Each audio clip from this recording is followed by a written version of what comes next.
رسول اللہ صلی اللہ علیہ وسلم سے کچھ باتیں دریافت کی گئیں کہ آپ کو برا معلوم ہوا، اور جب اس قسم کے سوالات کی آپ صلی اللہ علیہ وسلم پر بہت زیادتی کی گئی تو آپ کو غصہ آ گیا۔ پھر آپ نے لوگوں سے فرمایا، اچھا اب مجھ سے جو چاہو پوچھو۔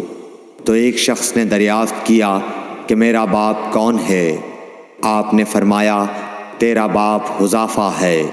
پھر دوسرا آدمی کھڑا ہوا اور اس نے پوچھا کہ یا رسول اللہ میرا باپ کون ہے؟ آپ نے فرمایا کہ تیرا باپ سالم شیبہ کا آزاد کردہ غلام ہے۔ آخر حضرت عمر رضی اللہ تعالی عنہ نے آپ کے چہرہ مبارک کا حال دیکھا تو عرض کیا، یا رسول اللہ ہم ان باتوں کے دریافت کرنے سے جو آپ کو ناگوار ہوں اللہ تعالی سے توبہ کرتے ہیں۔ صحیح بخاری حدیث نمبر 92۔